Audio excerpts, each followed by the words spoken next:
and we are in the studio today with Melinda Rombout of Even Co. Welcome. Welcome to the show. Thank you for coming on. Thank you. Thanks for having me. It's very exciting. It is. You know, it's a little bit far away from your facility. You said your facility was a couple of hours away from you. Yeah. So we're in just outside of Strathroy, which is about halfway between Sarnia and London. Yep. A couple hours away from Toronto. Yeah, just a few. Well, thank you for the drive to come down.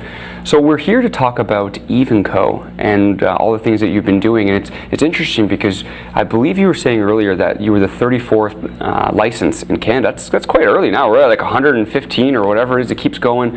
So you've been in the business a little while. Can you tell us a little bit about what you're doing and how everything's going? Sure. So we were one of their first applicants, and we were lucky enough to get in 2016. We got our cultivation license, so license number 34. At the time we had 120,000 square feet, so at the time we were actually one of the largest, but of course everyone keeps expanding, including us.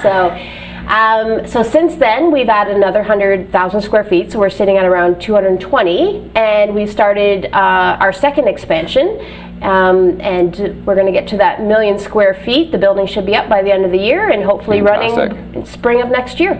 That's fantastic, because you hear about all these things. We're going to have 1 million square feet, we're going to have 3 million, but then you want to actually find the companies who are actually doing that, and it sounds like you said, spring of next year, you'll be there. Yep, and then I come from the greenhouse industry. My family's all in greenhouses, so we know what we're doing when we expand. Yeah. So I think that we've shown so far that we can get a very cost-effective greenhouse up and running and still meet all the requirements for the ACMPR, and really keep our projects on time. And so I think it's very exciting for sure. But I think that as far as time, we should be up and running by spring of next year. That's fantastic, and right in time, right in time, especially with Ontario. It's not going to be until, what was it, April? I think April 17th or something like that. So you'll be coming online just as that's starting to really ramp up. But you already have 200,000 square feet going, so I'm sure you have a little bit of product ahead of time. It is, and it's. Our team at home is working like mad. We're doing we're expanding all the time as far as our different strains and getting more planted, and they've been harvesting all this week. So there's so much to do, which is why we're hiring like mad to try to keep up with everything. So. More people. It's a crazy race. Yeah, I know. It is. It's a huge race. I always say we're going about 100 miles an hour. Yep. So, but that's the same. Not only us, but the regulators, the distributors, everyone. This is such a fast, fun industry. Absolutely, and to go on the word team there's something unique about your company, and something that when you look at a lot of the cannabis companies out there are a lot of men in the power roles. Yes. The entire sector wide. You have a very, very dominant women-based company, and you are thriving. That's got to be like one thing just to be able to be the 34th LP, to have everything going, but to also show, there's a strong women presence, and you're doing a fantastic job as of so far. How many people on your team are women?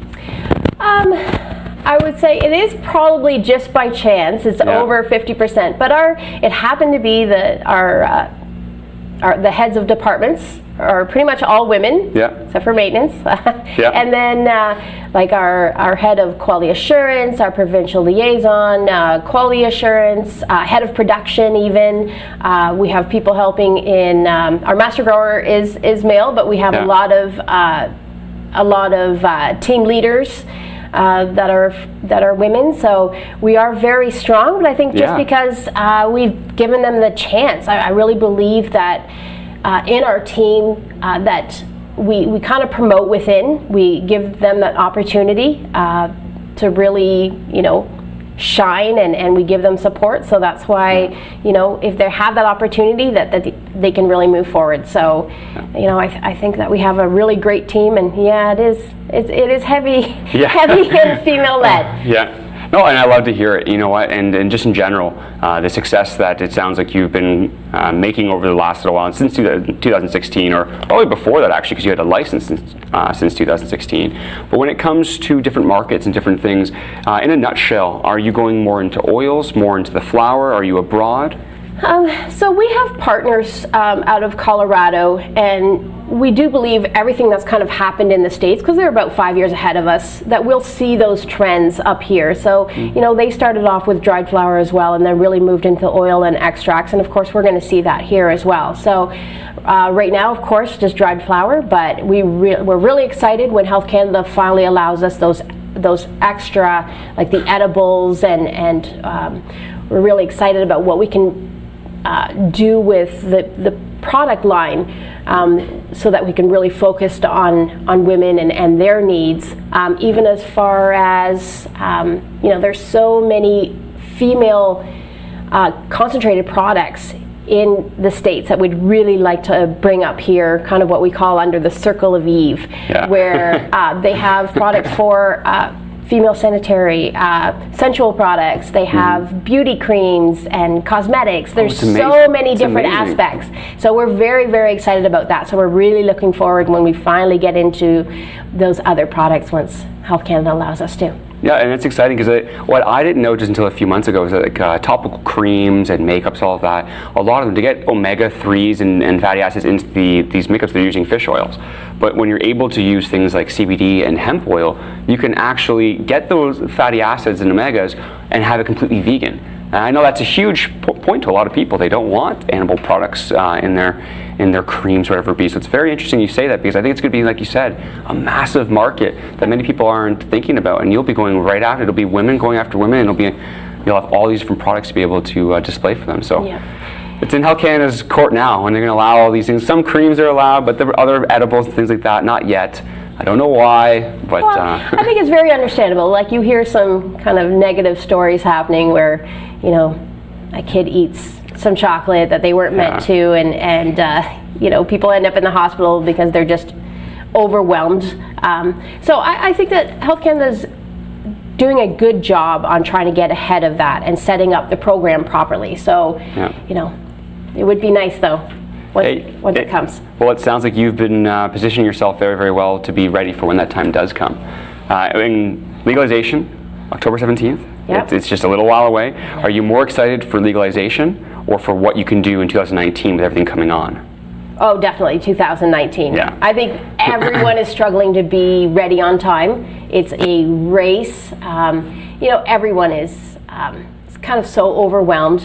The regulators, the distributors, there's so much to do.